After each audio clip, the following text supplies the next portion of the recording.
So emotions before are we big. go on, the time has just gone 7 p.m. South Africa time, and a big welcome to everyone around the world who's joined us this evening.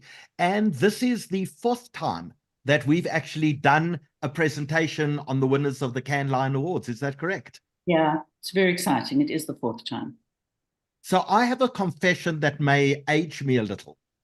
When I was a little kid, I would take a bus from Hillbrow to the center of Johannesburg to Stir City opposite the Colton Center, because in December they would show the Cannes Lion winners. Yep. And every year without fail, as a little kid, I would get on the bus and I'd go to watch, because there's probably no great entertainment in the world than the entertainment that comes from an unbelievably creative advert. So, Anne, I feel this is in my blood, and that's one of the reasons why every year I ask you, please, can we talk about this? Because I think it goes back a decade or two in my life. I wouldn't be seen dead on a bus today, just by the way, in case any of you were wondering. But, you know, I think it's everybody remembers going to Stir Cinemas to see it. You know, Stir Pinnacle is still the South African partners of Cannes. So, you know, when I go to Cannes on behalf of the Creative Circle and Biz Communities, also on behalf of Stir Pinnacle, but instead of them doing the ads like they used to do, they use me to do the presentation. So this is kind of what you used to see, except it's got more narrative around it. So how this evening is going to be working is we're going to do our normal introduction. Dylan is going to join us in a moment. He's on controls this evening. We're going to do our introduction, and then all of us are going to turn off our cameras except for Anne. We're going to let her run through the most creative ad and campaigns that she saw at Cannes this year. That's going to take us about 45 minutes. And then we're going to come back with the panel, and we're going to be talking about some of the best creations in South Africa and some of the best creative work that we all love, and also talking about the industry itself. And everyone has submitted a piece of creative that they absolutely love as well. So with that, Dylan, welcome back. You're on controls this evening. This is just not a discussion between the people on the panel. This is a discussion between everyone who's busy watching us tonight on Zoom, on YouTube, on Facebook, and even on Instagram. So if you have a comment or a question, please make sure you leave it in the chat section in any of those, and Dylan will make sure that he brings all of those back so we can have a discussion with our audience this evening. Also, very importantly, this week's Jewish Report will be out on Wednesday, and this is the Rosh Hashanah edition, a 54-page edition of the Jewish Report. And of course, all of these webinars are brought to you by the South African Jewish Report newspaper. And we started this webinar series at the beginning of COVID. This is our 174th broadcast, now watched by more than 5 million people since we began at the beginning of COVID. But please go and collect your hard copy edition of the Jewish Report. We're distributed in about 240 locations around South Africa, free of charge. So go into your local Dis-Chem, your Kosher World, your Checkers, your Spar, your Woolworths, even your butchery. You'll find us all over the place. And don't miss this edition. It starts with the headline, "Harassment Won't Silence Israeli-Palestinian Dialogue." It's about a conference that was taking place in South Africa. The Constitutional Hill actually banned the conference, trying to stop Israelis and Palestinians from talking to each other.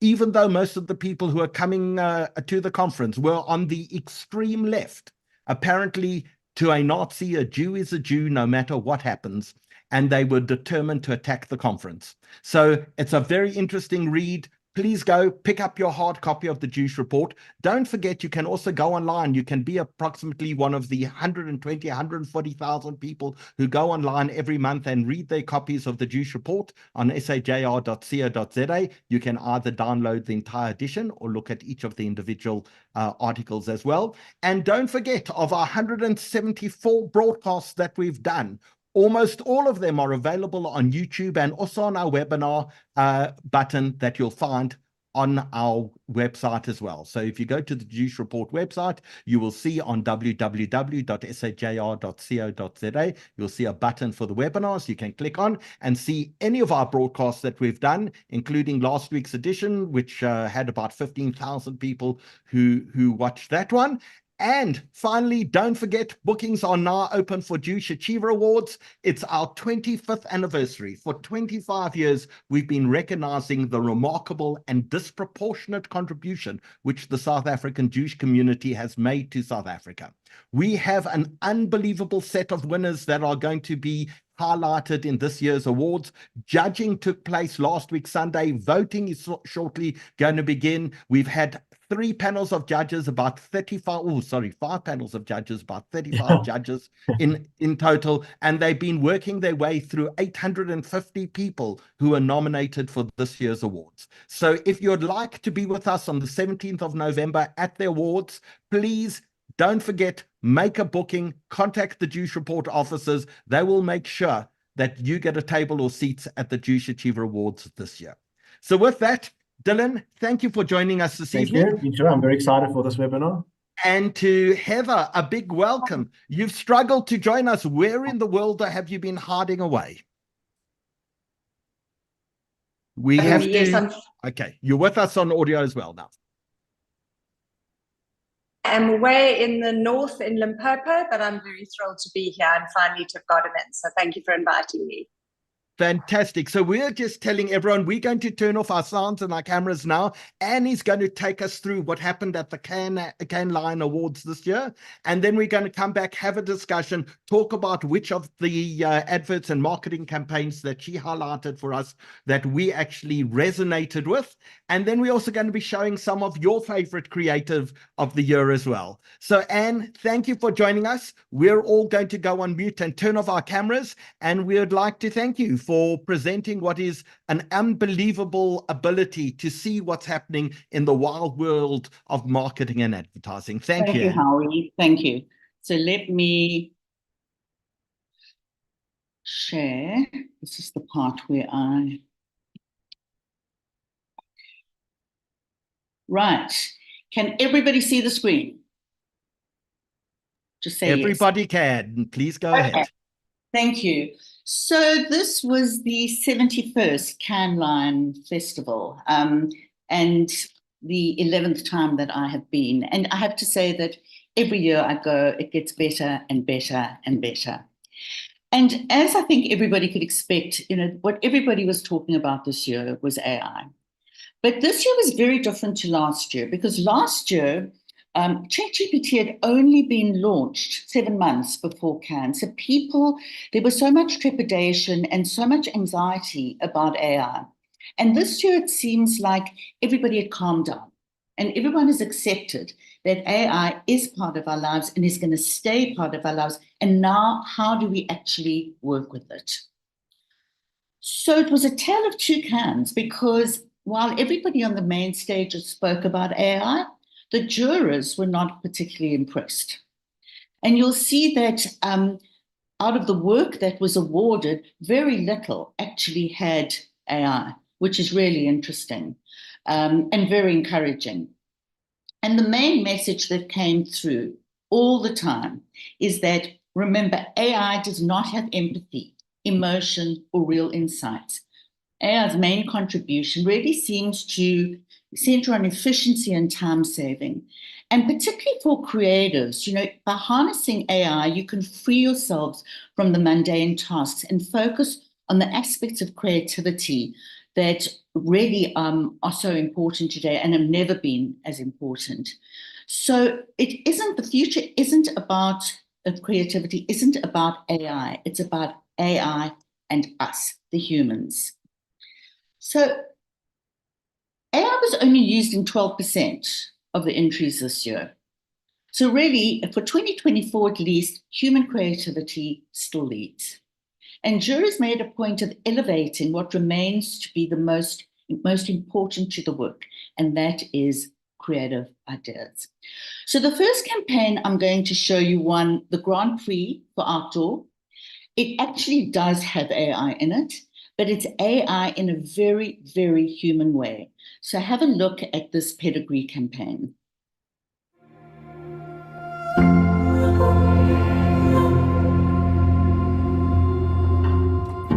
Nationwide animal shelters say they're approaching a crisis level. Shelters are pleading for help, many now way over capacity.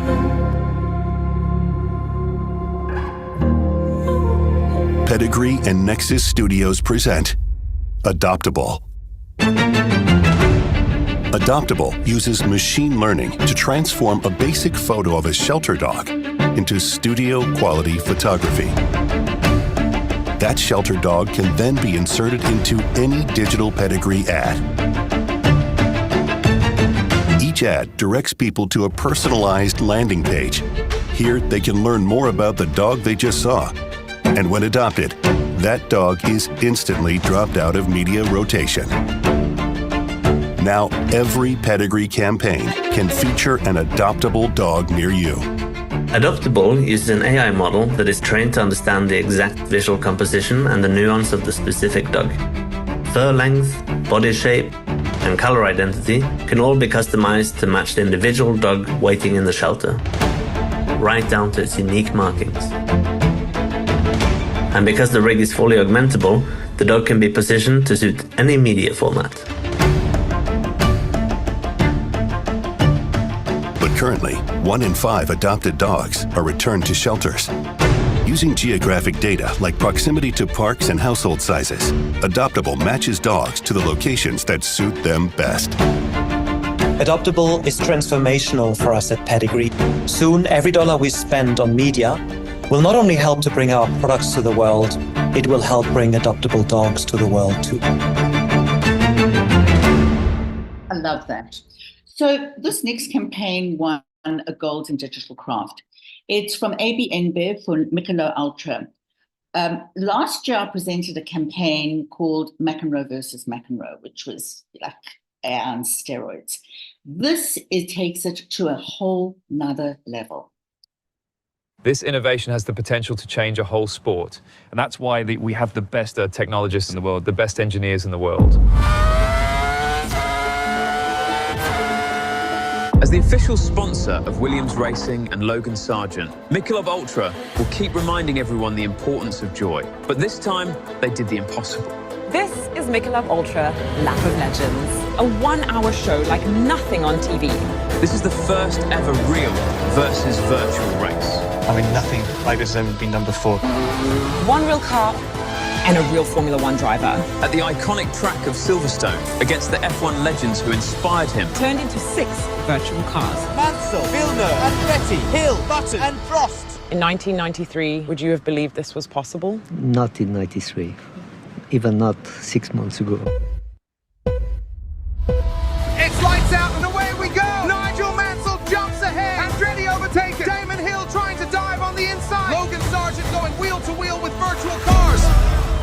I have no idea how they did this. Well, our journey began a year ago. We used millions of data points to develop the cars. F1 is built on data, so we ran deep analytics on every race going back 20, 30, 40 years ago. To develop these racer profiles, we looked at every possible attribute so that they think and drive like they used to. This helmet lets Logan see each AI racer's exact position, even at over 200 miles per hour. To make that possible, we are using a race-grade satellite GPS with multi-constellation high accuracy, directly connected to all the sensors in the car. We've assisted that with a real-time input signal to guarantee less than 1 centimeter precision. And that sends its signal to a radio antenna. That then relays back to a receiver on the track. And it's sending out data 100 times per second, faster than any other AR headset on the market. With one accelerometer in the car and another on the helmet, we can render these virtual cars in our broadcast cameras in real time. So the AI legends could react to each other, and Logan in a way that's completely realistic. Shut up! This technology is the future of Formula One. It's extraordinary. Lap of Legends, that's crazy. This Lap of Legends race is more fun than F1. That's right, I said it. This is so awesome. Thank you.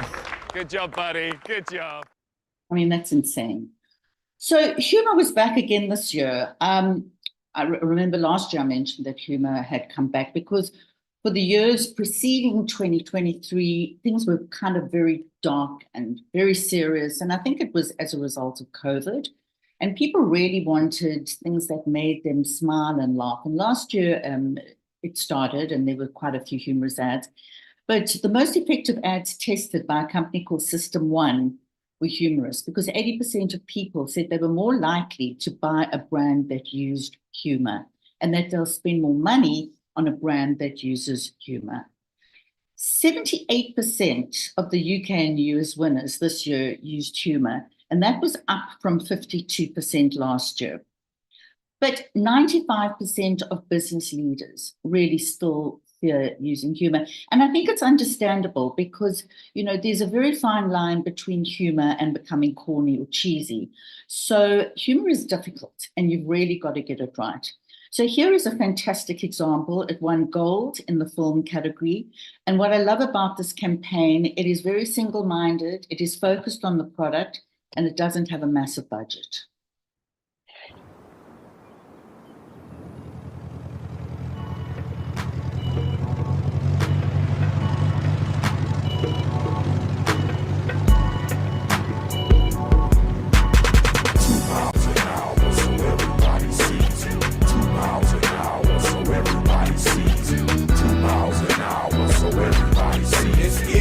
Put my pedal to the floor and let's roll. 2 miles an hour, so everybody sees you. 2 miles an hour, so everybody sees you. 2 miles an hour, so everybody sees you. For 102 miles, continue straight. Yeah, let's ride. 2 miles an hour, so everybody sees you. 2 miles an hour, so everybody sees you. 2 miles an hour, so everybody sees you. Let's get out, put my pedal to the floor and let's roll. One of the great things at Cannes this year was there was so much craft. And for me, in a world that is being dominated by AI and tech, it's wonderful to see actual human craft. And what we saw is that craft's ability to tell stories and build brands is stronger than ever. And far from being usurped, this festival showed how craft's ability is really coming to the fore. And I think people are seeking out craft and those type of more human things because the world is so dominated by AI. So I'm going to show you the Grand Prix. I mean, this is just beautiful. There was a new category at Cannes this year called the Luxury and Lifestyle line. And the Grand Prix went to a Spanish designer called, a fashion house called Blurb. And they partnered with a Japanese ceramic studio called Suna Fujita. And look at what they did, which is so beautiful. And it led to a 35% increase in sales over the festive season. Too many case studies probably have you feeling like. So now we'll transport you to the tranquil countryside of Kyoto, Japan, and tell the tale of how a Spanish luxury fashion brand championed an undiscovered husband and wife team of ceramicists in a collaboration exploding with wonder, integrity and craft. Loewe partnered with Suna Fujita and transformed the charming characters and natural landscapes of their miniature ceramics into an exclusive collection. Clothes, bags, accessories and candles became landscapes for the characters and their whimsical adventures, created intricately with marquetry, intarsia, embroideries and printing techniques. And this level of craft wasn't reserved for the collection alone. It defined the whole campaign. Characters were swimming across storefronts, swinging on packaging, and even springing to life in a children's pop-up book. They snuck into our fanzine and even became protagonists in stop-motion films. Each character crafted by hand and written its own personal story. The collection's honest, humble craft captured imaginations worldwide.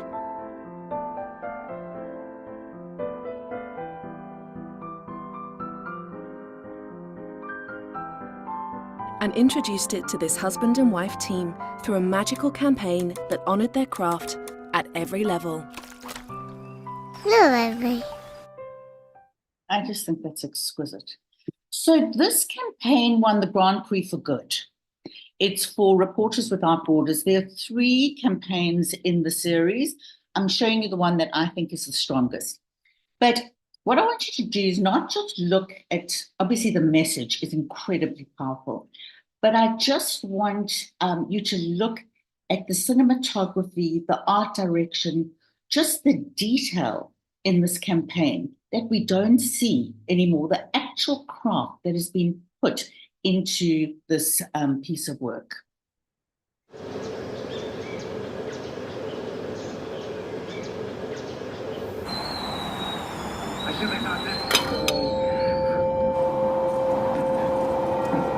Мы доказали, что наша страна становится по-настоящему современным демократическим государством.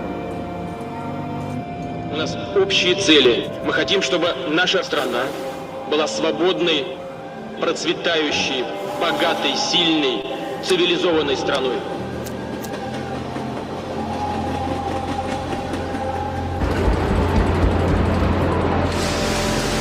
Вместе мы сможем изменить нашу жизнь к лучшему.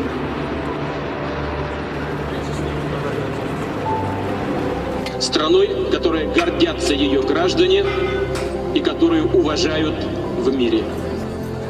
Мы обязаны беречь достигнутое, хранить и развивать демократию. Что я действительно могу обещать и обещаю, это то, что буду работать открыто и честно.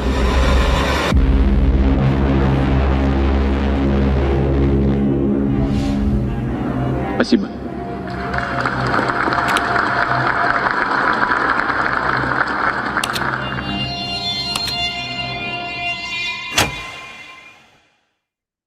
So now we come to kind of the main part of the presentation and why I'm getting booked up so much, and why marketers and agencies really want to see this presentation. And that is because of the extraordinary cost of dull advertising.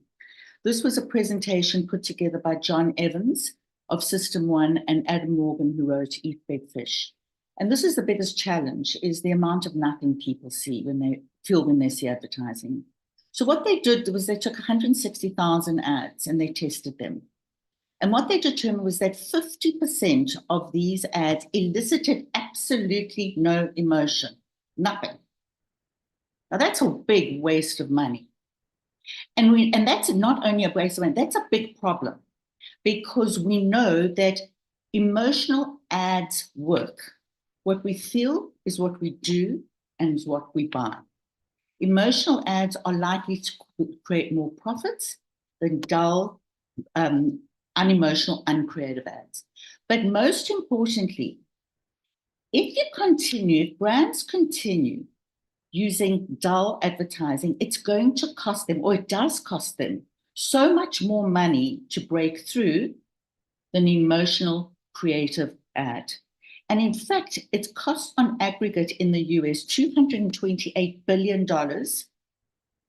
And this is for these ads to achieve the same market growth as work that is emotionally engaging.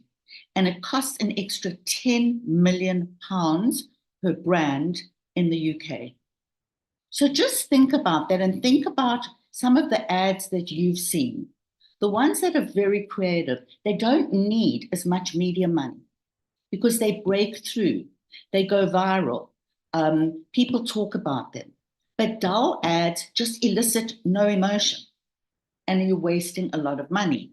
So why has this happened? Over the last 20 years, we've seen how social media has transformed the way we communicate. And the more interesting channels where you can tell emotional, engaging stories like television have declined. And the emphasis on performance marketing or short-termism is affecting the brands. And as I say to marketers, and I'm not sure how many marketers are on this webinar, but not for 1 minute am I saying you shouldn't do performance marketing, but it's being done at the expense of brand building. And building a brand then fills the memory bank, and people remember ads that have a brand building component in it. Just a quick thing is that when I looked at Britt Howard's teaser that came out today, and he mentioned a whole lot of ads. He mentioned Cremora, Mainstay, I can tell you IBM, Sun City, Mercedes. Those are all old ads. Those are big brand building ads. But if I had to ask people for a really strong brand building ad right now, I think you'd be hard pressed to find one. I'm also just going to talk very quickly about the role of procurement for agencies. And again, I'm not sure how relevant it is to everybody, but it's very important to the agency people and marketers here. So procurement in any organization is very important. For me in my day job, it's crucial. But the problem is that agencies make very little money. And the difference between profitability and non-profitability is in the amount of time creative work is presented and represented and represented. So probably the first 2 times an agency presents a creative idea, it's because they think that idea is right for the client. When it gets to the 3rd or the 4th time, I mean, obviously if it's all brief or strategy, that's a different issue. But by the time we get to the 3rd or the 4th time, they actually decide just give the client what they want because it's too unprofitable. So I'm going to show you a campaign that is really funny, but it strikes a real chord with agency people and I think with marketers too. Take a look at this. Vincent, we just had a really good meeting with the clients. Really good meeting, so good. Oh, so they bought the painting? They did, they're going to. They are super happy with the overall direction. They just had a couple of small suggestions. Well, that's good that they're super happy. So they found the tone to be just a touch dark, but they had a great little solve, I think. Well, I'd love to hear how they want to solve my painting. Can you make it a sunny day? But the title of the painting is Starry Night. And they love the title, don't change that. Don't change the title. Change the painting. Yeah, let me do the top. Hey, Frida. What's up? Listen, we just wanted to pop by real quick. The client loved the painting. They're just a little hung up on the forehead area. Forehead area? Yeah, one of the junior clients found the confrontational and distracting. Okay. And we'll push back on that. But apparently the CMO showed her husband. I don't get it. He finds it, Unrelatable. Sorry, Vincent, we just got back from testing and your painting failed. How can a painting fail? Would you agree with this statement? This painting makes me feel more comfortable about the plague. No. So, we think we use an influencer to break through and resonate with younger audiences. Vincent, this is Father Anton. He's got a ton of followers. To be fair, the entire town. You want me to paint this guy into the picture? Oh, no, he paints himself. I'm a creator. Frida, hi. So we connected with the clients and they totally get that it's a self-portrait. 100%. They just had a couple little tweaks. One sticking point was the monkey. Monkeys, Don't want to play creative, but icons that scored higher on trust were lighthouses, parades, handshakes. What about puppies? People trust puppies. It's proven. Anyway, give it a think. Give what I think. You got it. Yes. We've got great news, Vincent. They finally bought it. Pretty much. The vertical format. But I didn't paint a vertical format. Oh, we had the junior apprentice comp it up real quick. It's amazing. They took my landscape painting and cropped it vertically. I don't miss the stuff on the sides. I swear to God, if you release that, I'm gonna cut off my goddamn ear.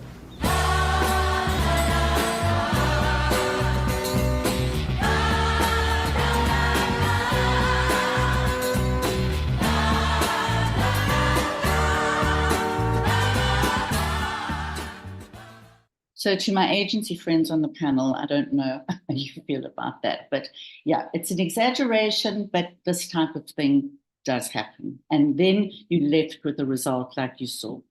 Okay, so what do we need to do? We need to be a lot more surprising and we need to do a lot less stuff, but better. This is an anti-dial that Adam Morgan created, and I'm not going to spend time on it because it really is specifically focused on to marketing people and agencies. So I'm going to go on to show you 2 campaigns. The first one is one of my favorites from Cannes because I think that it breaks through. I think the insights are right. I think that for the target market, it's brave, it's edgy. The second one in the series Howard wants me to keep in. I think it's a little bit too edgy, but you decide. But have a look at these two because they both are very interesting. Put the money in the bag! I said put the money in the bag, bitch! Sure. Go on the floor. Let's do this! Come on! You've got this! Do it! Right, everyone go on the floor now! Today, the robber came into the store and she wanted the old money. Hurry up and give me the money! Can I please stand up? Yeah, get up! Hurry up! The manager get all the money out of the till. Put your hands up now! My suit! Sorry, sir. I'll bring you a new plate after the robbery. Shut up! Yeah, shut up, you fool! She started sniffing me. Jesus. No, my name is Ryan. That smell? It's probably the soft shell crab. You smell proper good. And then the cops came and she just lay down on top of me. Hello, what's going on? Thief went that way.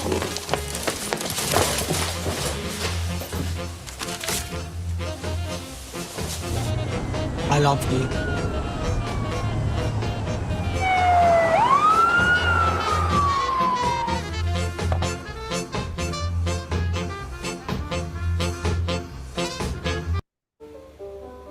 Maintaining respect and dignity at funerals is the prime objective. Today was a day like no other. I'm sorry. Keep moving, thank you.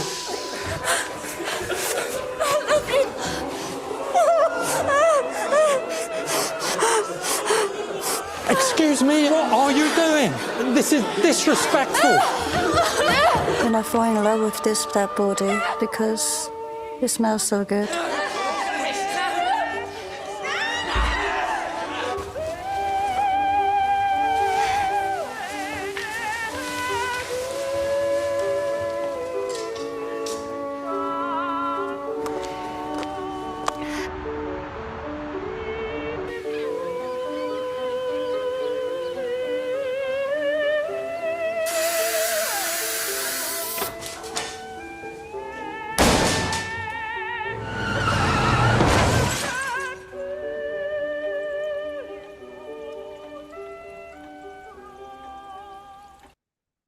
So this was a wonderful talk by Sir John Hegarty and Orlando Wood.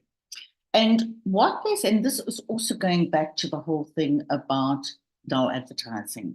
And what they said was that 65% of people in the UK, the US, and China want brands to wow them. And this is another terrifying statistic from the US. Of the 750 billion ad spend, only 6% is effective. Again, a waste of money. So how has this happened? Again, what people are seeing is it's about salesmanship. It's about, I want a sale and I want it now. That is short-termism, it's not brand building. Also, there is, and I'm sure that my panel would have answers for this we can talk about later, and that is that, and they pose this as a question, do marketers today really understand brand building? Or do they really know how to navigate a digital landscape? Because they've come into the business when everything is about digital and social media. Also, imagination needs to be where creativity is, but the science is overtaken. And we need more showmanship. So if you look at the previous two ads, there was a cast, there was dialogue, there was drama. It all builds up to be a show. And that sticks in people's mind. They will remember links. So, which here is X. So what they said is that if we don't do something about this, and remember, this is not about South Africa, this is globally, we could all become extinct. So I say to everybody in the presentations, before they, all the creatives and agency people, before they slit their wrists or hand in their letters of resignation, it can be done. I'm going to show you 2 case studies of brands that are not exactly sexy and what they've done.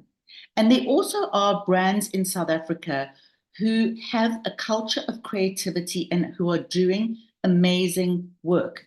SAB, Nedbank, Nando's, KFC, Chicken Licken, VW. They have a culture of creativity that comes from the top, filters down, and allows them to take risks and do great creative work. So 4 years ago, Kraft Heinz was said to be the worst destroyers of legacy brands. This is the type of work they did. All focused on defensive promotional activity. 4 years later, they have now become one of the most creative companies in the world. And I believe next year they will be Creative Marketer of the Year. This year Unilever was, and last 2 years was AB InBev at SAB. But what did they do to change this? Now, guys, remember, this is ketchup. There's nothing sexy about tomato sauce. It's just tomato sauce. What they did is they had a change of mindset and they realized if they don't love their brands, nobody else will. Secondly, they build share alignment that everybody believes that creativity drives growth.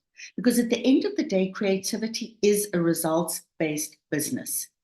And this has to filter throughout the organization. And they had a change also in capability.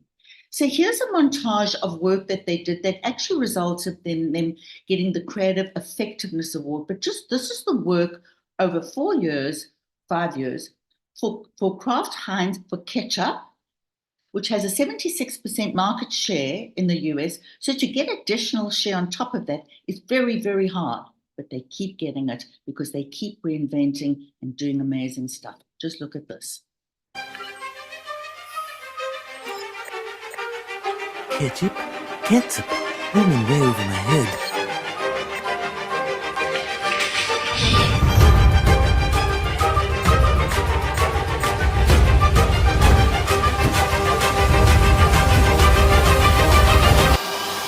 Heinz. This is one of the world's great mysteries. The company is shaking up its labels. Ha! It works! I'm about to do the ketchup puzzle. Heinz has made a 570-piece ketchup puzzle that's just the color red. You want me to draw ketchup? Okay.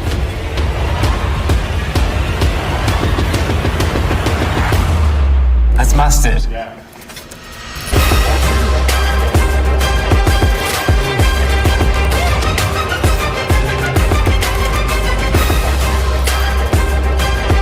Heinz has started a petition to put the same number of hot dogs and buns in packages. Yes. 10 for 10. I like things matching. 10 wieners, 10 buns.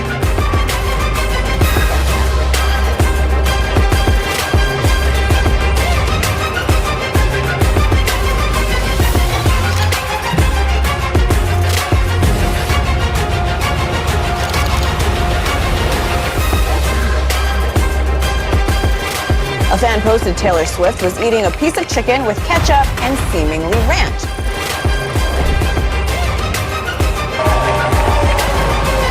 People love Heinz ketchup so much. We gotta celebrate that. Marketing turnaround I think I've ever seen. The bottle of Heinz ketchup. British for driving slow.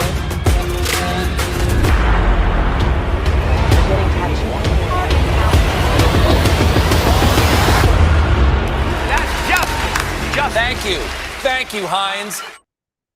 So in the pre-chat, I think it was in the pre-chat, not the main chat, Howie, you were asking about marketers taking risks. So I really want to talk about that now. And this comes from McDonald's. And again, it's not the sexiest brand in the world. It really isn't, with the number of stores they've got and the number of consumers. I mean, it's a monster of a brand. But this year, the global CMO, Morgan Flatley, brought her CFO, so her Chief Financial Officer, onto the stage at Cannes. And it's very, very seldom that a financial person comes onto the stage. And it was really amazing listening to him talking about putting a brand in culture and marketing as an investment, not as a cost. And a lot has been written about McDonald's in the last few years and the absolute change and radical transformation they have gone through. I don't know if it's happened here, but it certainly has happened around the world. And what did they do? They aligned marketing and finance. They also created metrics across C-suite, so everybody could refer to a certain metric. They changed the language that they used so that everybody could talk the same language. They stressed the importance of developing strong partnerships between marketing and other C-suite members. And they also, they shared their accountability with their agency partners. And you can see here the results. They added 30 billion to global sales. But what they did, and this is really important, is they took risks by relinquishing control. So when they started working with Travis Scott a few years ago, they allowed him to co-create the menu, the merchandise, the advertising. They gave him freedom. They relinquished control, and that was hugely successful. Right now, they have this ghastly shake. I'm not sure if it's in South Africa, called the Grimace Shake. And they have allowed people in the UK to create their own TikTok videos. I mean, that's very, very, very scary to allow people to play with your brand and create their own TikTok videos. But what they said is that marketers need to recognize the power of yes.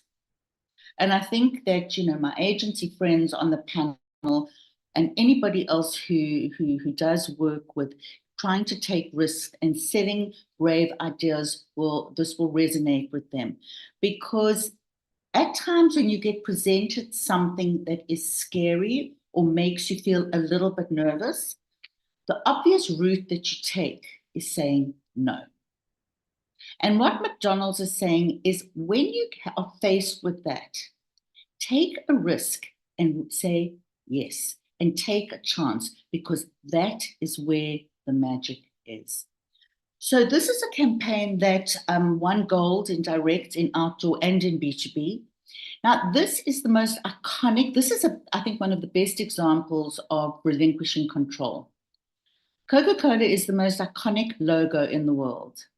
But what the company did was they allowed shopkeepers to play and change the logo. And it's just remarkable. The iconic Coca-Cola brand. Over 130 years of meticulously crafted typeface with an unmistakable color palette, the most unique bottle shape, and carefully protected branding that has been rebranded. Over and over, all over the globe. Thousands of unofficial versions that defy our guidelines, best practices, and even gravity. What do we think about it?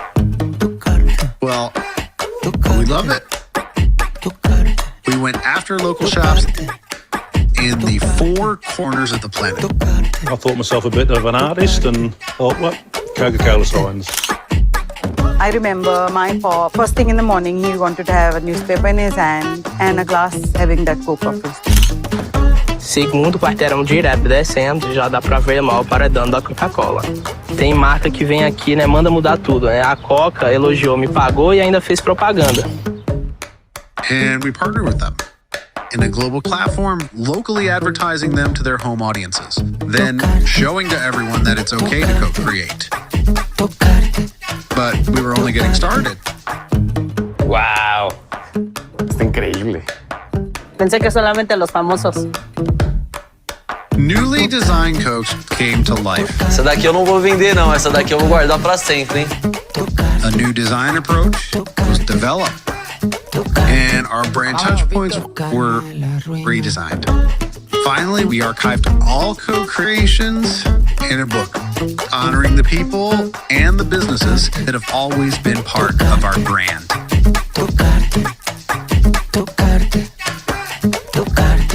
Vámonos, Víctor.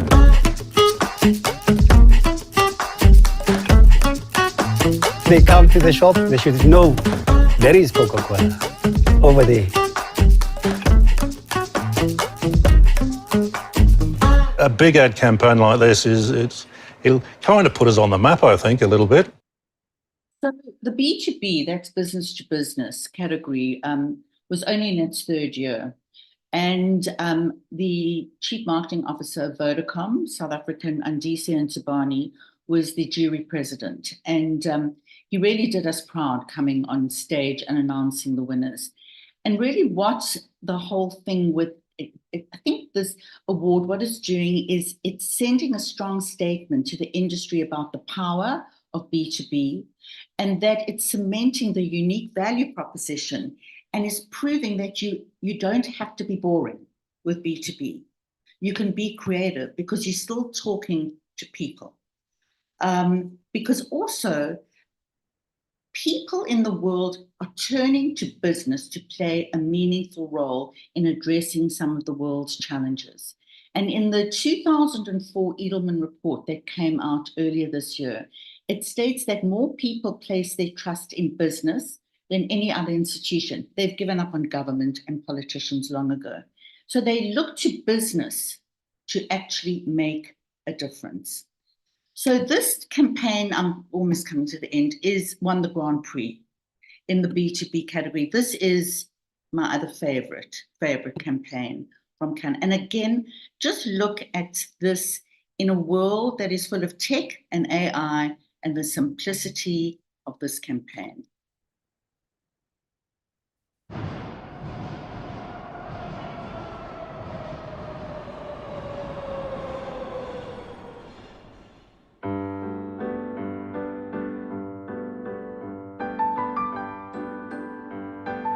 Who is Marina Prieto? Well, she's the face of the most intriguing out-of-home campaign we've ever done. JCDecaux, the leading outdoor company worldwide, presents Meet Marina Prieto.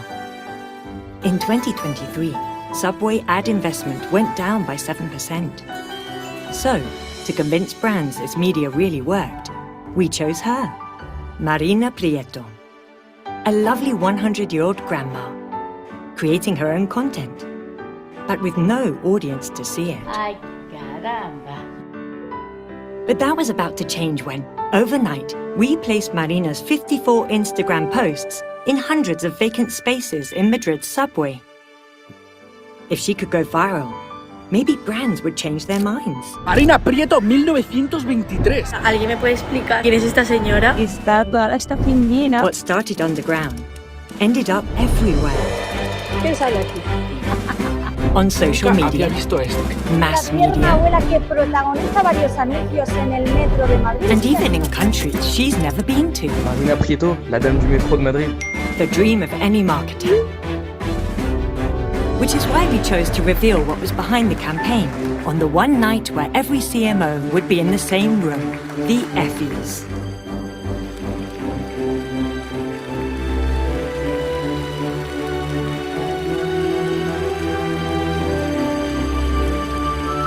Thanks to Marina, new brands signed, doubling our business and reaching all-time record bookings for JCDecaux, making a big impact for brands and an even bigger one for her. I just think that is so beautiful. Here is a campaign that won gold for Heineken. For more and more pubs, it's last call.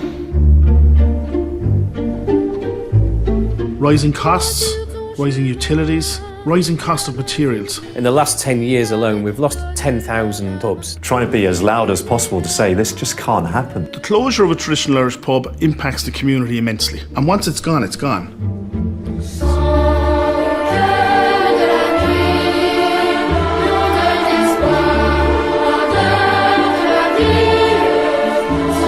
There are many other historical areas which get huge support from the government. For example, museums.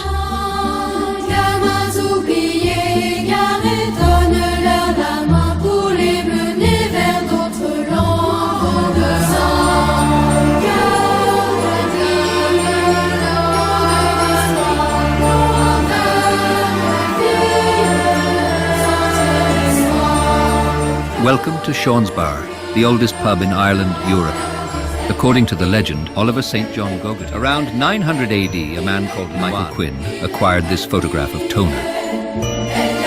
Heineken Ireland were launching this new initiative, which is to turn these old Irish pubs into museums. Gives those pubs kind of an extra jolt and keeps them going for another couple hundred years. I'm here outside of Toner's pub. The heritage of the pub in the Traditional Irish pubs could officially become museums.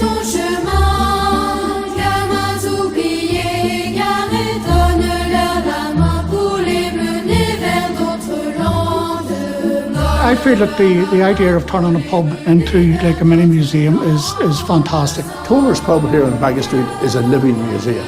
I'm the curator of that museum.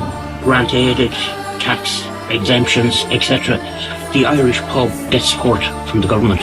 How many museums are closing?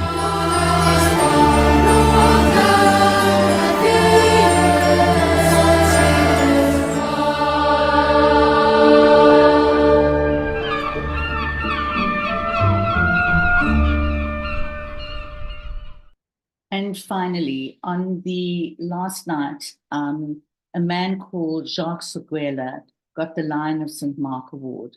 He's a 90-year-old man who still goes into his agency, into his office every single day. And he literally danced onto the stage going, wow, wow, wow, danced around the stage and danced off the stage. And he ended by saying, love ideas, love creativity, and love life. And I think that was a fitting end to a week of absolute inspiration. And on the final campaign is the Grand Prix for film. The French women's national team is drawing attention with a new ad. Publicité, je sais pas si vous l'avez vu, elle est incroyable. Tem comercial que tá bombando, né? É sensacional. Best marketing I've ever seen. It is the most amazing thing I have ever seen. It's the best ad I've seen anywhere. The exact kind of thing that would go viral. Stop what you're doing and watch this right now. Ah, c'est passé. Oui, c'est passé. Oh, oui. Les Bleus qui reviennent dans le match. Et on a encore le droit de rêver. Ah, qu'est-ce que c'est que ce missile? Avec le pied droit. Ah, il va être direct. Ça passe. Le centre en frais. C'est ça, le football qu'on aime.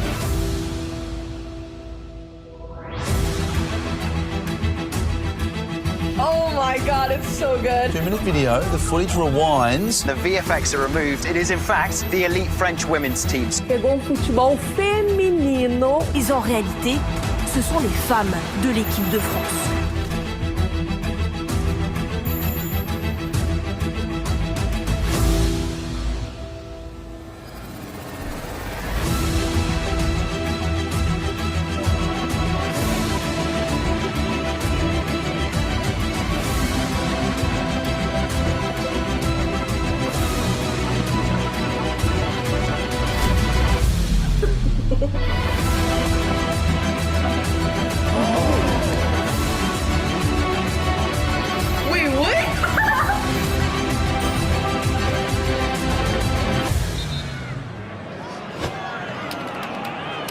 Mate, show me what I'm looking at.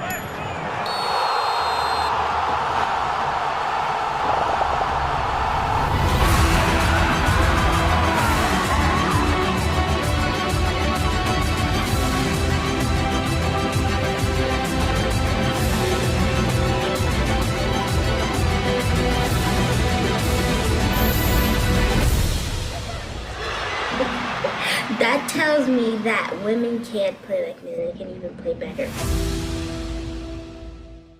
And thank you. And thank you. That was absolutely remarkable and memorable. I really appreciate it. We're going to ask everyone to turn on their cameras now. And of all of those we looked at, which was your favorite? Oh, Meet Marina, that outdoor one. It was, I thought JC Decaux, I just thought it was so beautiful because it used just a classic medium without any tech, and the result and the business results were so fabulous. So Thabang, it's my favorite. Thabang, if in a month's time, when I ask you which of those ads you remember, what's going to be top of mind? And let's unmute you as well. Yeah. Sorry about that. I think Certainly, all of the examples, there's a couple of examples, it's really strange that I have an aversion to that. At the same time, that's why creativity is such an amazing thing, because we don't all agree with what creativity looks like. And I think that's fundamental to this. But for me, one of the things I definitely will remember is the bath bag, because it was personal and it was just one of those things. And I call it I call it the bath bag because, like you, the last bath bag, as bath bag sales diminish, Dramamine in the US, admittedly, I think we've got a couple of types of products that are sort of anti-nausea and they prevent people from vomiting. But I remember, taking a flight and writing on the bath bag, and in particular, an ex-girlfriend got said, "Stop doing that. It's disgusting." And actually, I'll always remember that particular statement because she's an ex. I'm now happily married, obviously, with 2 kids. And it just reminded me of things that bath bags are, the things that sit in front of you in a plane. It's such an obvious little thing.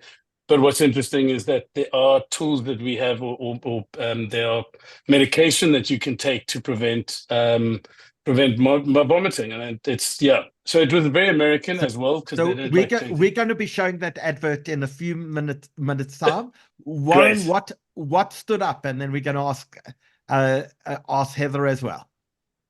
For me, the Lynx deodorant one stood out for me, because it stirs a bit of emotion. It's humor, it's entertaining, and there's a reason why ads need to work harder today than they did in the 70s, 80s, and 90s. If you remember, in the famous adverts, a lot of people on this call saw growing up. You know what they were competing with? They were competing with low production television.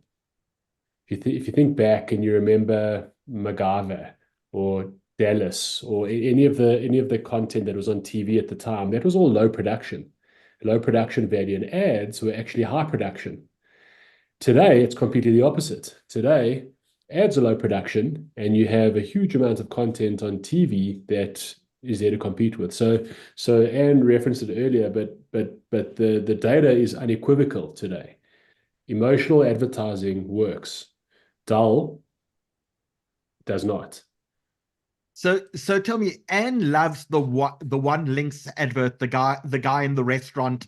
I love the one with the coffin because it's just so shocking. It's so out there. I feel like it so shocked me to my very core. I had to absolutely love it. Heather, tell us what you thought. Many that I really loved there. With regards to the coffin ad, it's one for the deodorant ad. Ed, you keep breaking. You keep going out. Your sound. I would go to someone else and I'll try and see if I can come back again. Okay. In the meantime, we've asked all of our panelists to give us one of their favorite ads. Thabang's been telling us a little about his favorite ad, but I'd like to show you of a few that we've come up with. And Warren, the first one that we're going to do is in fact an ad that you loved. Let's have a look.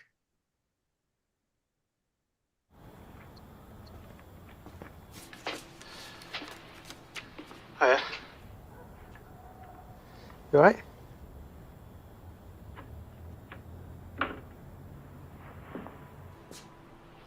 Number 6.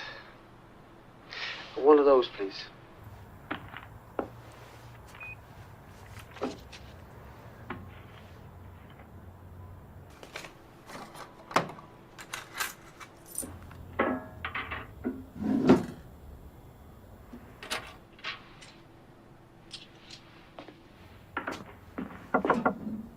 You got that?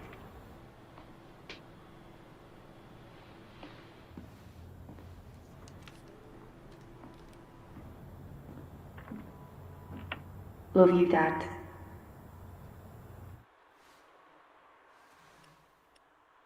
There's a glass and a half in everyone.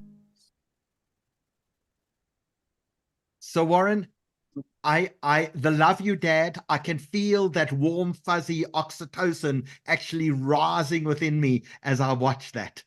What makes that one of your great ads?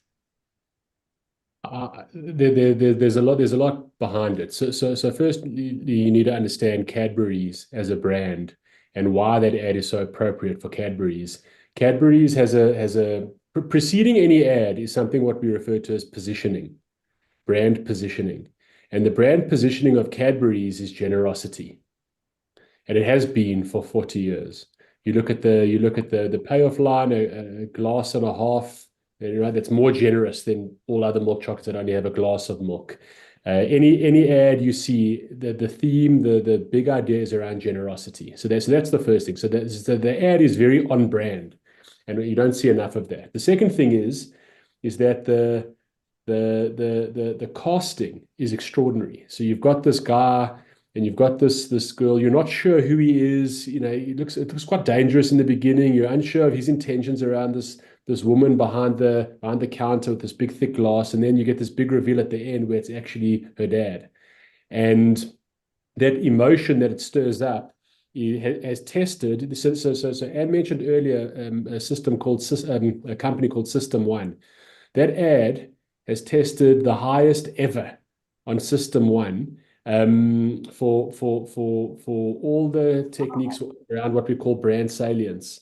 And brand salience is probably the most important thing in brand building, which is does the consumer think about you in a buying situation? That's what brand salience is, and it's the most important thing. So if you think about how many people have received a wad of Cadbury's chocolates, if you buy them as a gift, you don't buy one, you buy 5, or you receive 5. That is intentional. Why? The brand is about generosity. And that is by design, that is intentional, that happens.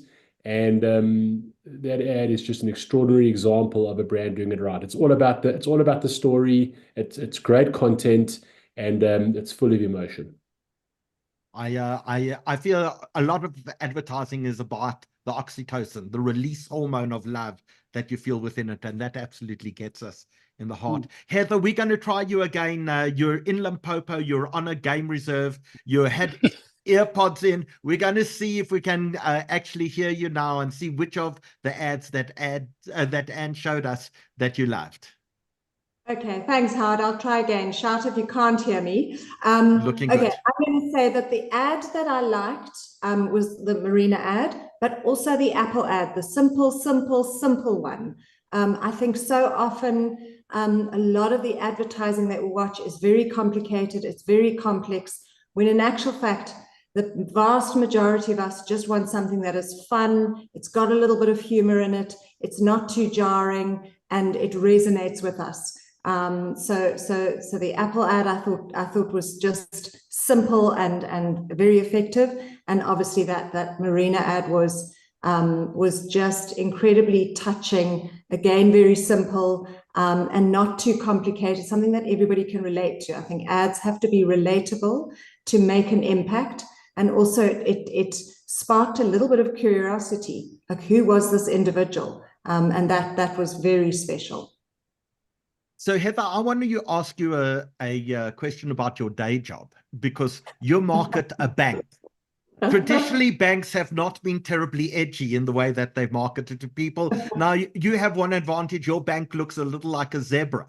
But how creative can you actually be when it comes to financial services company?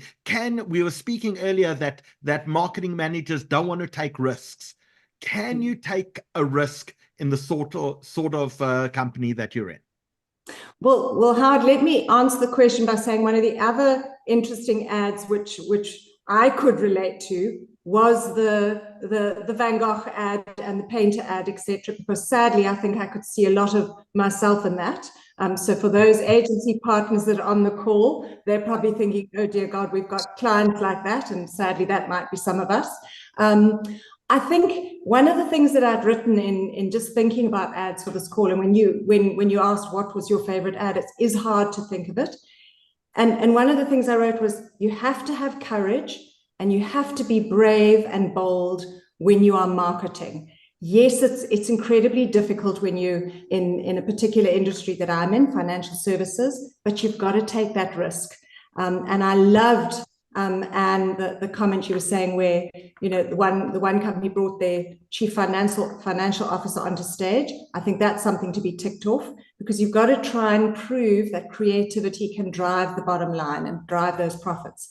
So it is difficult, and often I'll hear myself saying, all right, fire me, but I do think we need to make this decision to do something. But it's hard. You've got to push the boundaries. It's very easy to get sucked into the world of dull and the world of product advertising, because, you know, there's the sentiment that generates the bottom line. But you've got to take that risk and be bold and brave.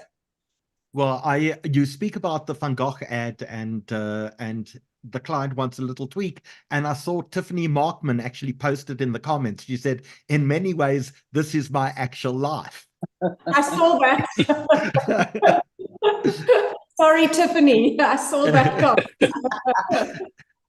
So, and we had a beautiful ad for Heineken in there, the ad that turned pubs into museums, which I'm not sure how many South Africans actually resonate, because it's more British culture, but the culture of going to a club, to a pub every night, and the pub is your home. But Heather, you actually selected a similar ad that you wanted us to show, and there's remarkable resonance between the two. So let's actually have a look at that, because the pub culture is not something that we fully understand.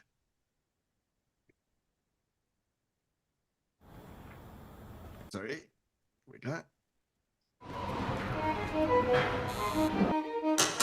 One of the hardest things in my life was to see our bar shut and our doors closed.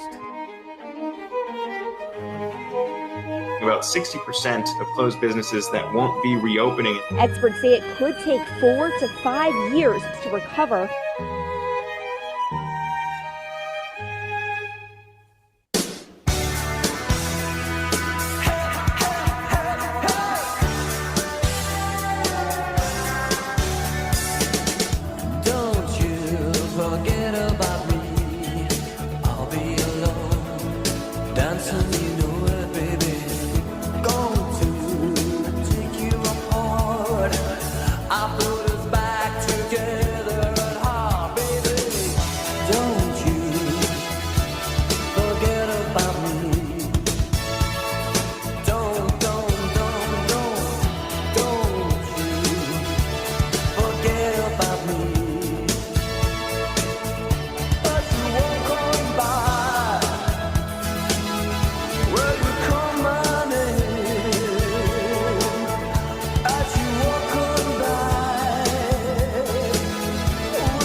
Una campaña que piensa de verdad en el hostelero. Es como empezar de cero.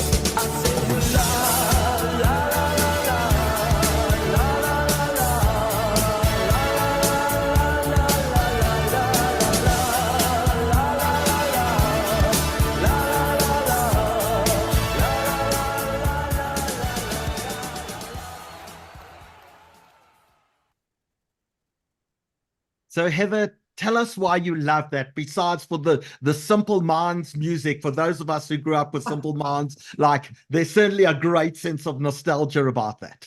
Yeah, and yeah, for me, it was incredibly impactful. When you asked, think of an ad, that is the first one that came to mind of the most recent ads, which is also quite a sad reflection of the advertising that's out there. But for me, it was impactful. It was relevant to the time that it was actually launched, and it really served a purpose for the industry that was so hard, so badly affected by the times that we were in at that, during COVID.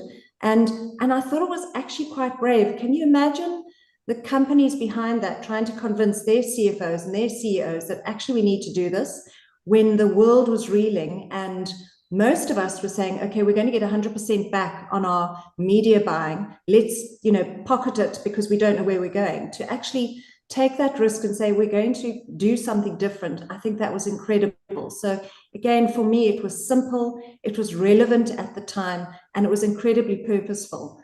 And purpose had been floating around for years in terms of how do we push it. You know, I like currently AI is the flavor of the year, but it really was something that brought purpose and helped the people on the street, which is what advertising should do. And at the end of it, you remember that brand, and that talks to the emotion, and that's what the world needed at the time. It gave me a sense, something that Heidi Brouwer, who was the marketing genius behind Kalula and behind many of the Hollard brands, and Heidi said to me, you have to create a sense of home for people, and the ability to take their actual home in a pub and link that sense of home to the brand, I think is absolutely amazing. Thabang, I want to ask about this music. We saw such amazing music in both of the Heineken ads. And this emotional attachment that we've been talking about, is music the way to do it? Let's unmute you as well. You're getting me started here. If there's one thing in the human brain, there's various assets you can use in advertising, and certainly music plays an incredible role. We all can remember very powerful music, especially songs of old, but mnemonics, for example, are assets of brands that people really underestimate. And mnemonics are also music, really, and music that if you think about certain things, you remember the sounds of BMW, everything from the McDonald's mnemonic, etc. And music plays that role to touch and connect with people emotionally. That is what music does. So love the music as a memory tool to bring salience to a brand. So I know Louis Gavin is busy watching us on YouTube because he just sent me a message, and one of the great doyens of our industry, well, not our industry, your industry. But a lot of people are asking, like, we've got Mr. Levine who's saying, like, the BMW ad that you just spoke about. Many of these great memorable ads, what will be the ads that people will remember in 10 and 20 years' time of the current generation?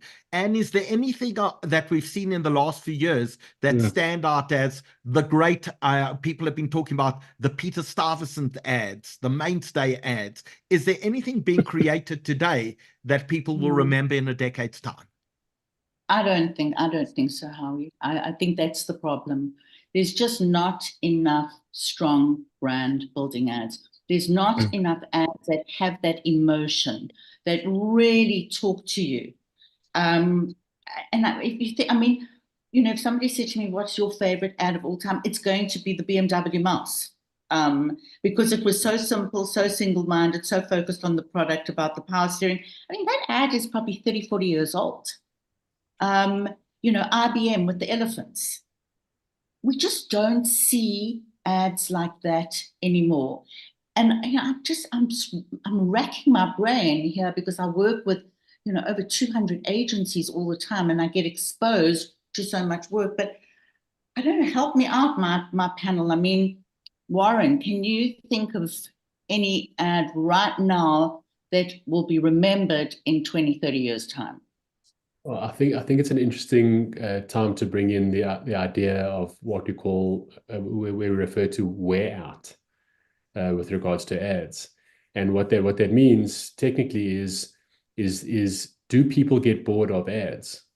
So is there a case to rerun the Cremora ad, you know, of the past? You know, do people get bored? And the research at the moment says absolutely not. They don't. There's only two sets of people that get bored of ads: the marketers behind the brands and the agencies that created them. So the enemy of these things is the fact that we look for more work and we have to create a new ad each year. But the truth is that the data is unequivocal on the basis that if an ad works in year one, it will continue to work until it stops, and therefore run that same ad until it stops working instead of creating a new ad each year. As long as it has the emotion and the breakthrough, because just as an aside with Cremora, they had a follow-on ad about a year or two ago that was an absolute disaster. They tried to replicate it, and it just, do you remember it? It just didn't work. I don't know, Thabang, I don't know what. So Skwambane has an interesting thing. She says music is like Ubuntu It's what unifies people, and that's part of the thing that we love so much about ad. And Maritha says, remember the Chevrolet ads, the Bright Rugby, Sunny Skies, and Chevrolet. I mean, we can't do the throwaway taglines of Standard Bank or Nedbank today. And Louis Gavin says media today is too fragmented. Then maybe we all focused on watching Dallas on a Tuesday night. We all saw the same ads. Now you have to be on TikTok, and you have to be on Facebook, and you have to be on Instagram, and you have to be on YouTube, and you have to be on television, and you have to be on a billboard. Maybe there's no central point. So all of the advertising spend is really being less effective because it's spread in too many places, because our attention is no longer focused on the same place. 100%. So, Thabang, you were talking earlier about this incredibly bizarre ad that deals with aeroplane bath bags. And it's one of the most creative expressions. I want to show people the ad that you were talking about, just so they understand, and then we're going to talk about how you can uniquely actually market your product.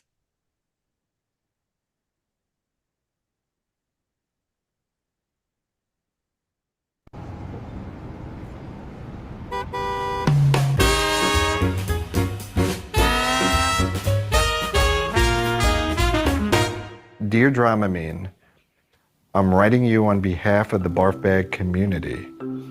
We've noticed for a while that quality barf bags are getting harder to find. People rarely use them anymore, and they certainly don't appreciate them. Your product works well, but we wonder if it maybe works a little too well.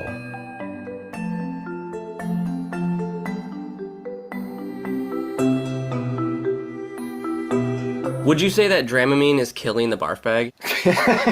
Man, Dramamine sucks. If they died, they should die with dignity.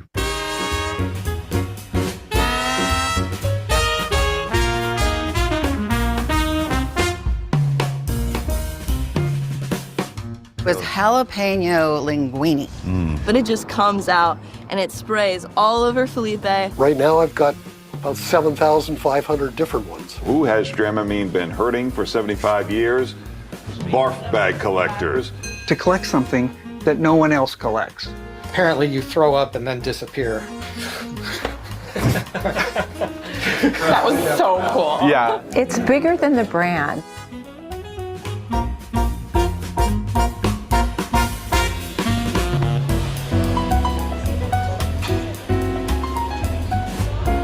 It's a great exhibition. This is fabulous. You never know what to expect when you enter into a barf museum.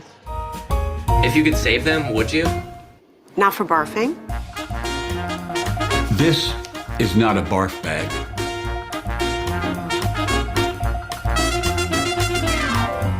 Dramamine is celebrating its 75th anniversary. 75th anniversary of both Barf bags Dramamine and the invention of the barf bag. Sickness drug says it's so effective. The last barf bag. Wow, that is weird.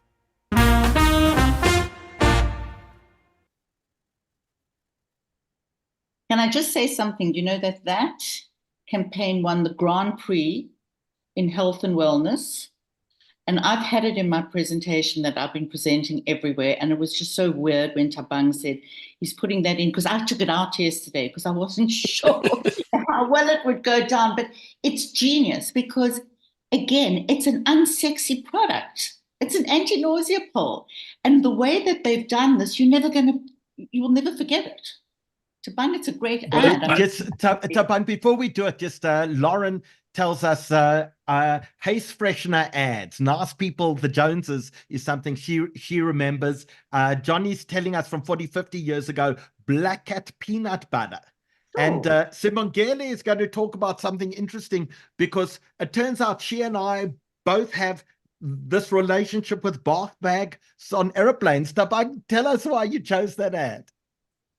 Well, I mean, one, I'm slightly offbeat, and also because Anne said she wondered how it would go down. We're dealing with how it comes up, not how it goes down, actually, Anne. But the offbeat side of it is an aside. I think one of the interesting parts is it's a humorous way of connecting something that is the antithesis of the product.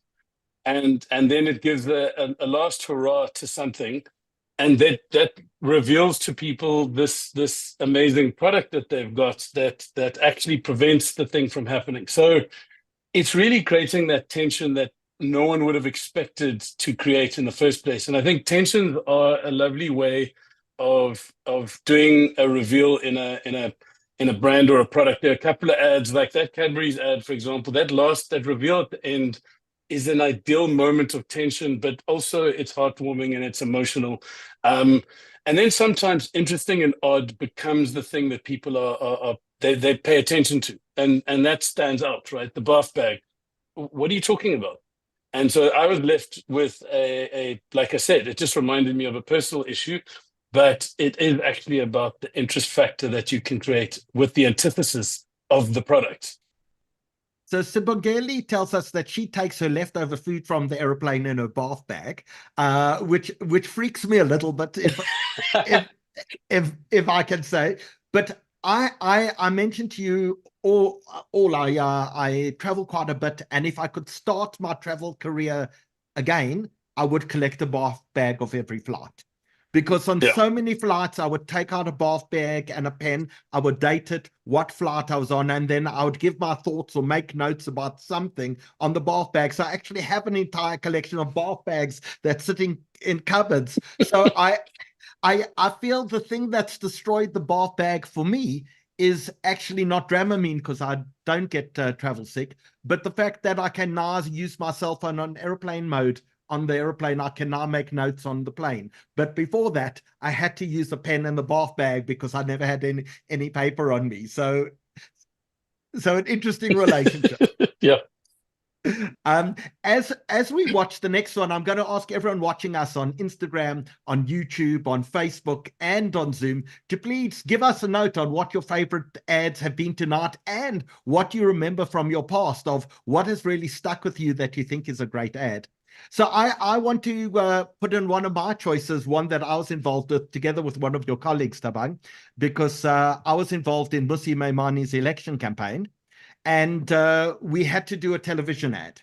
And they produced an ad that looked as invisible as any ad could ever be. And with a week to go before the election, I sat down, Brett Morris, and the two of us wrote an ad together, and we filmed within a week. And we broadcast, and the amazing thing you'll see from the little clip that I'll show you, first day we posted on Twitter, 350,000, about 8.5 million views in Twitter in the week before the elections, and millions of views on other social media as well. So I'd just love to show you our Lurie entrance for this year for Mmusi's campaign.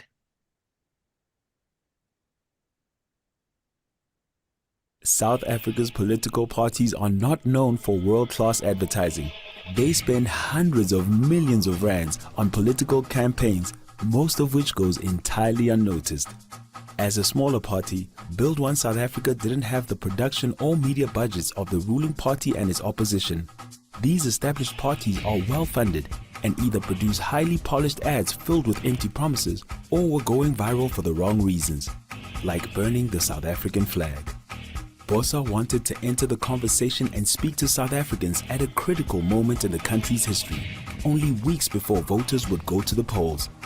With no time and no money, Bossa needed to deliver a simple and powerful idea to land their campaign message, something that would cut through the empty promises and respond to the ill-conceived viral video of Mmusi Maimani's former party, the DA. The idea was conceived, produced and finished within a week. South Africa needs change. Leaders who will build from the ground up, end crime and corruption, fix education, build a better future for our children, and ensure there is a job in every home. I'm Mmusi Maimane, and your vote will build one South Africa.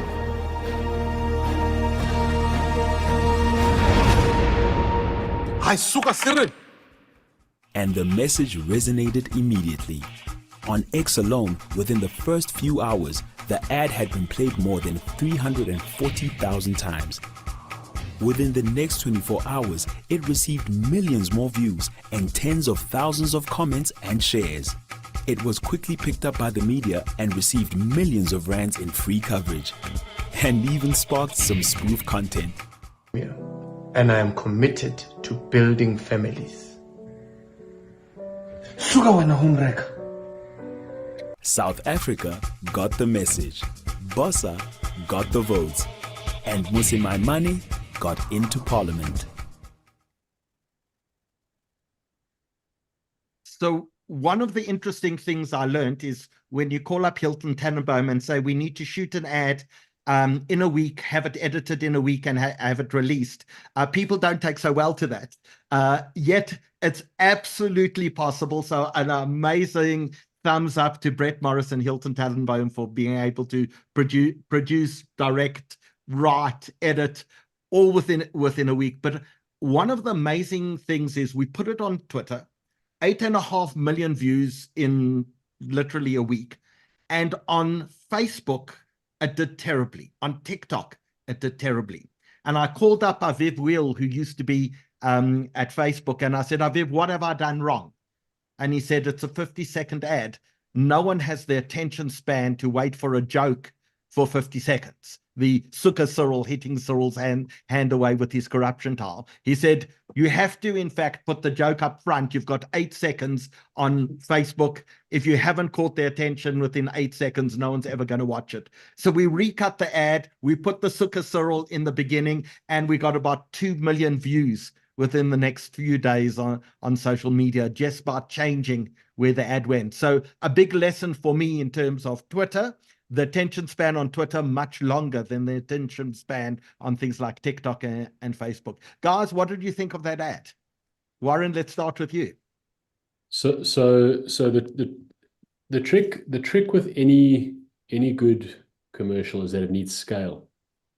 And if you look back to that Grand Prix campaign that Anne showed earlier for JC Deco, the Marina Prieto campaign, the only reason that works, the only reason is because it has scale, a great idea with scale. Because JC Deco is an outdoor company, they got all the media placements around that ad for however long. If that's a small brand, it doesn't work. So this ad needs the scale, and the challenge is because it's political advertising, you have a limited window with which you can run it.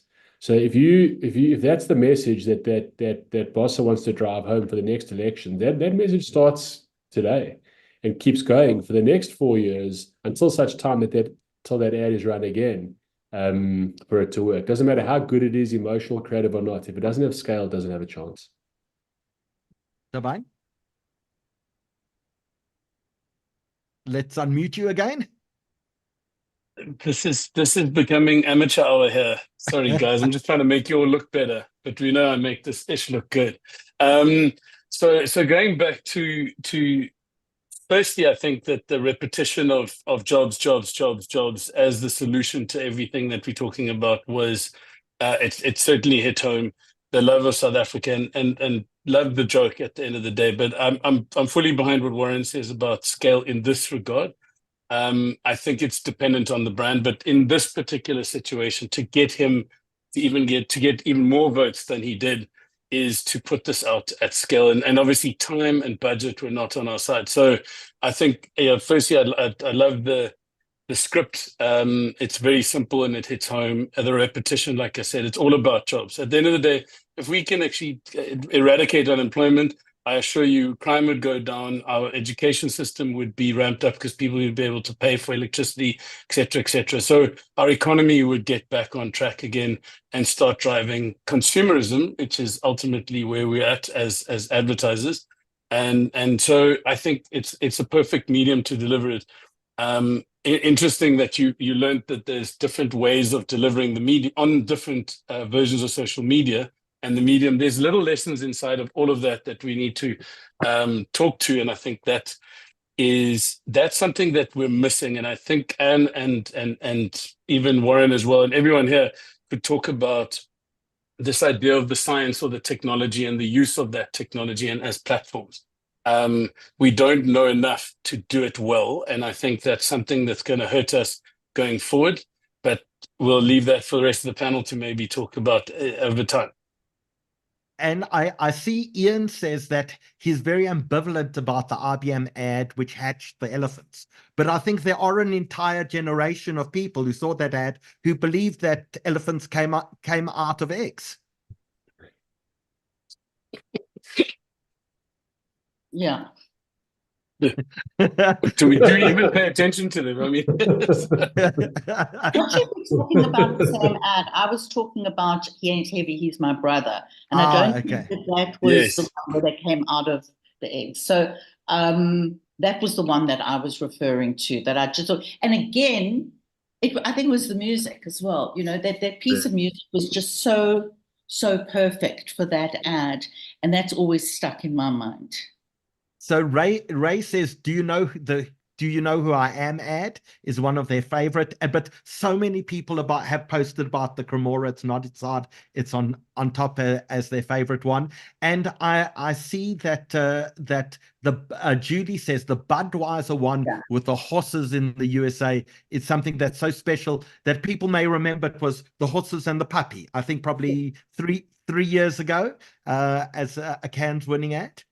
Absolutely. So how we just Go, Warren. Go, Warren. Just a comment on the Cremora ad. I mean, and that's why you see festivals like Cannes move away from purpose-driven work back to commercial-driven work, because at the end of the day, it's about selling product. That's why you create the ads. And the Cremora ad spoke also very specifically to a product truth and a consumer insight that was hard to communicate. Firstly, that it's not milk. You don't keep it in the fridge, and one that consumers didn't understand. So they were able to communicate that through the ad, which technically makes it a very important ad. Similarly, the IBM ad that Ann's referring to with the elephants, He Ain't Heavy, He's My Brother. Very often you find in ads, if the ad doesn't communicate well, a great soundtrack goes a long way. Which is why you also saw previously a lot of ads with celebrities in them. That's also a hack, because if the ad doesn't have a product that is worthy of communicating, there's not much to talk about the product, a good celebrity appearance also goes a long way. So there are different technical tricks one can use in ads to make them more memorable. But with any of it, it's about consistency and repetition over time. Well, Heather, let's ask you, because in some of the stuff that Investec has done, you've sponsored soccer teams, you've done also, what's brought you the greatest value? Howard, I think the greatest value, and it might be a bit controversial, is sort of going against what Warren's just said. I think it's the emotional connection. It's when you connect with human individuals, creating and doing sensational things, above all odds, breaking through the clutter, but also in a very simple way. Those are the pieces of content and the ads that have really brought us the most value. And it's not the product stuff. So yes, ultimately you want to build that brand recognition through the basic human emotion and that connection. And hopefully then that will drive the product selling. So those are the pieces that have really, really worked well for us over the years. And just to touch on a couple of things that have been said by my fellow colleagues, I think fatigue is massive. We argue amongst ourselves, why on earth do we feel the need to create new ads every 12 months? Use the content and the pieces that have really delivered value, because there is so much fatigue, and learn how to use it across the different channels. You can have one piece of content, one ad, but deliver it across different channels. But you know, we fight against ourselves, because I think you're 100% right. It's ourselves and our agencies that get bored with the work. The people out in the market don't. Thabang, I seem to think when I occasionally actually see an ad on TV or somewhere, if the Springboks aren't in it, it feels like they're in every ad. Like, who else do we have as a country other than the Springboks to use as celebrity or emotional attachments? Or is a winning Springbok team the key to every product? Well, yeah, listen, the thing about influencers and endorsements, unfortunately, are that when there's a shortage of strong individual brands out there like sportsmen and women, they'll obviously be overused. But in South Africa, it was just poignant. It was a moment in time where we were without hope. It was 2023. It was the end of another tough year. Jeepers, how many tough years can we really have? And the Springboks brought us hope. And I think there's something about that in the emotional connection. I do think that they're overtraded. I think Siya Kolisi, unfortunately, is deeply overtraded. And these brands don't go again because the poor man's just being overused. His teeth are perfect. His skin is perfect. But listen, he wins World Cups by getting dirty and possibly breaking a few teeth every now and then. So I just think this just overtraded. But certainly what's happened is we in terms of that celebrity endorsement story that we've got, there's other ways to culturally connect with our people. I know that we're highly diverse, but we need to be, especially as marketers and as creatives, we also need to try and understand what it's like. We need to have the empathy to understand other people's emotions. And I think a lot of marketers don't understand what true connection is when they don't culturally understand another diverse group of people who you're trying to target. So for me, that's not the only way to connect with them. There's other ways, but listen to the creators because they are deeply empathetic. They're empaths by nature. So, Simbongeli says Dr. Jomasono with Chicken Lincoln was 100%. A great iconic. Absolutely. The Chicken Lincoln ads, in my opinion, are genius.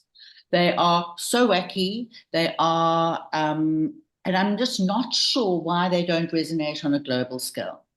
They do incredibly well in South Africa at Lurie's. I mean, there are some real iconic ads there. The Jomasono one is genius, but they don't seem to resonate globally.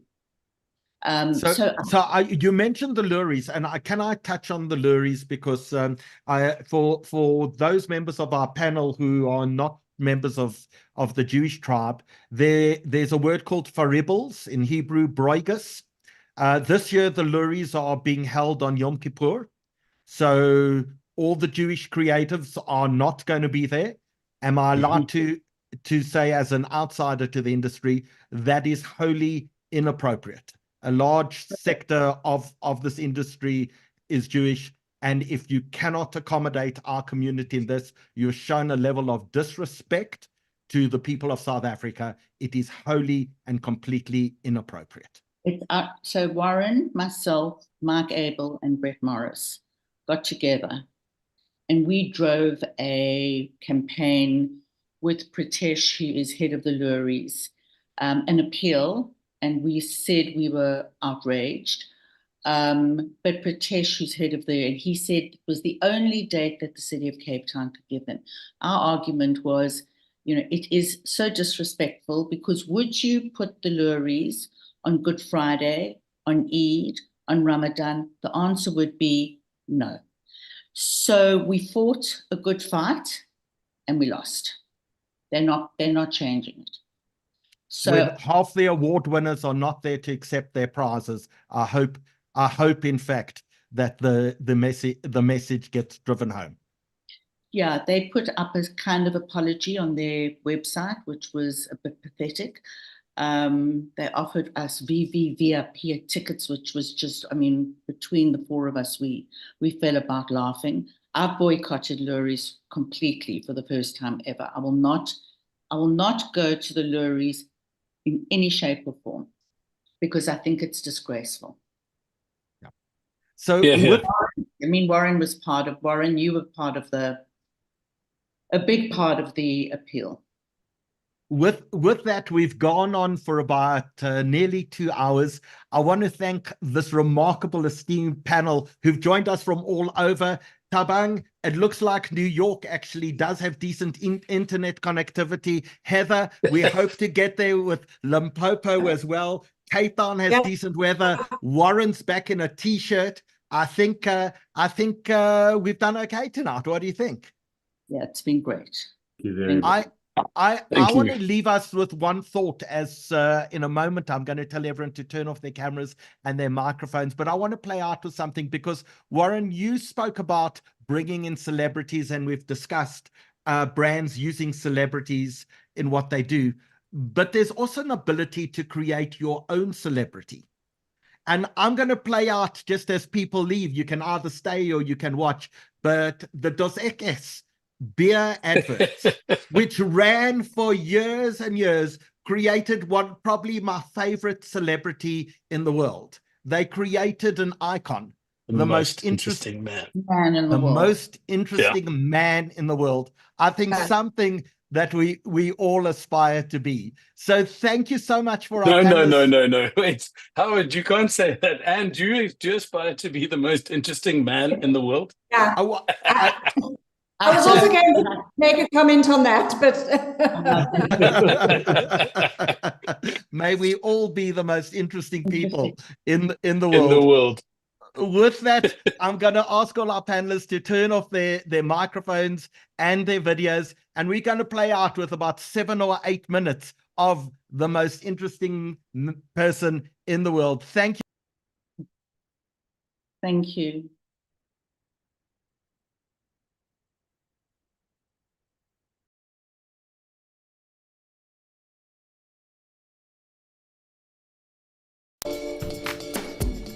He wouldn't be afraid to show his feminine side, if he had one. His mother has a tattoo that reads, Son. At museums, he's allowed to touch the art.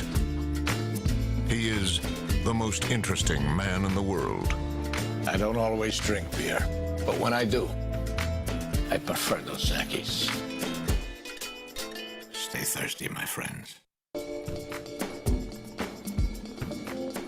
In a past life, he was himself. If opportunity knocks and he's not home, opportunity waits. He gave his father the talk. He is the most interesting man in the world.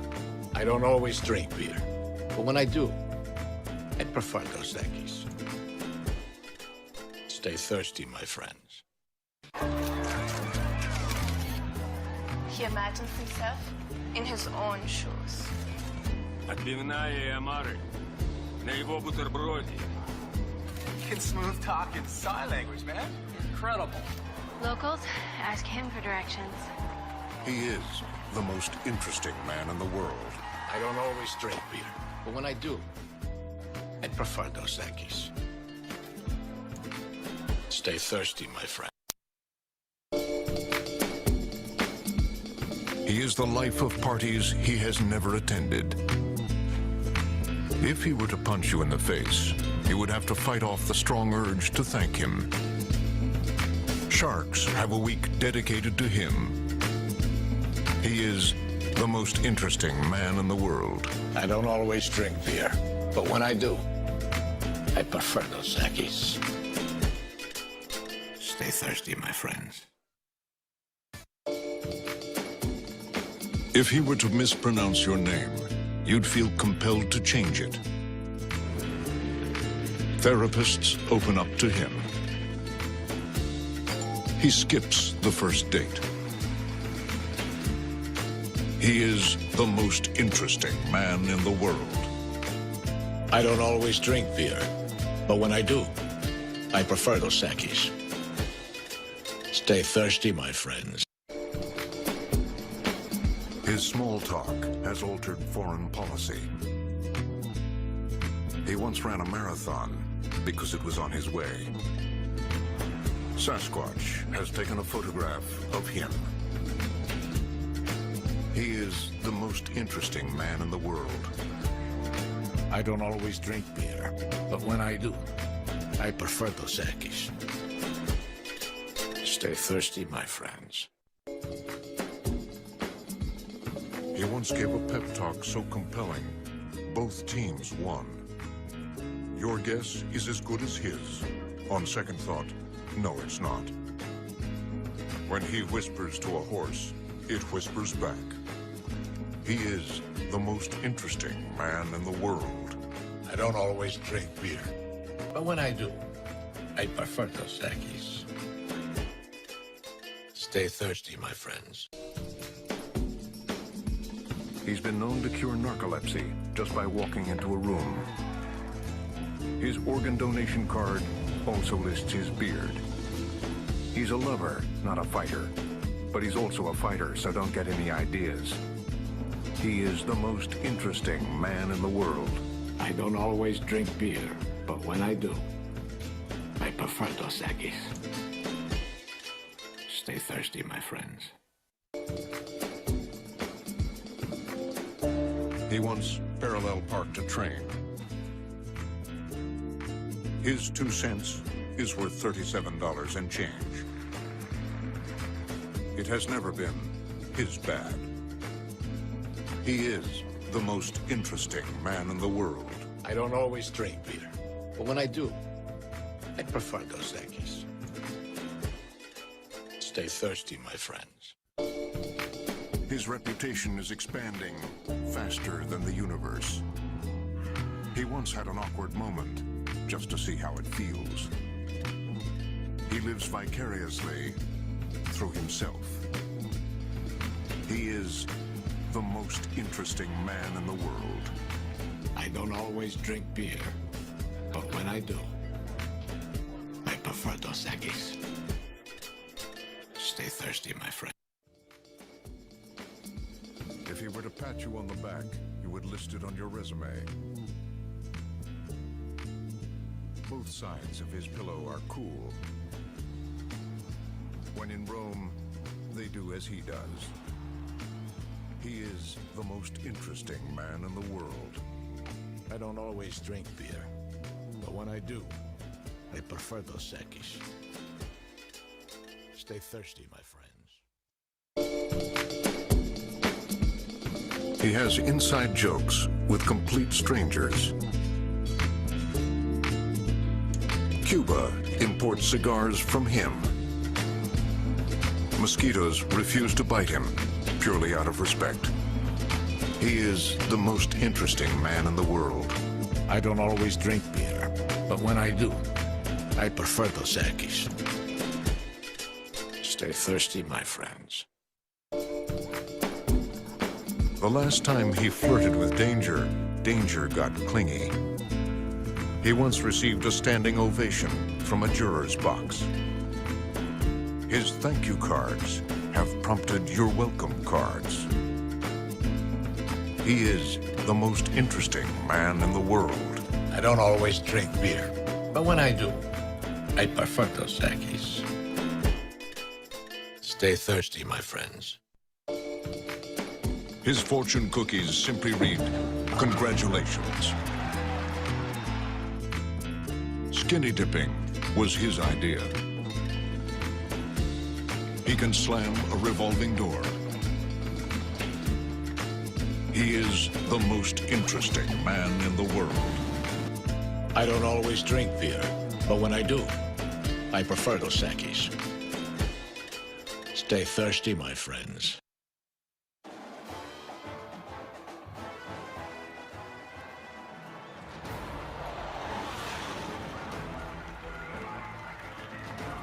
Get a last look at this brave pioneer who will not be returning.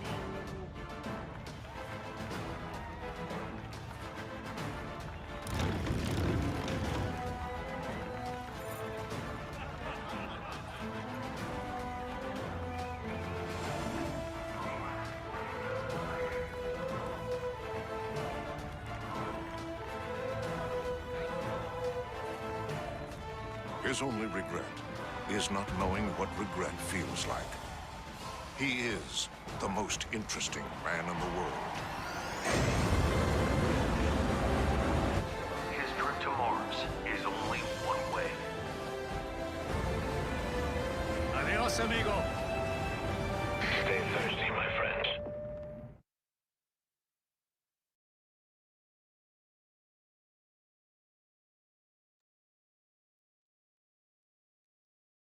Good night, everyone. See you soon, and thank you so much for joining us.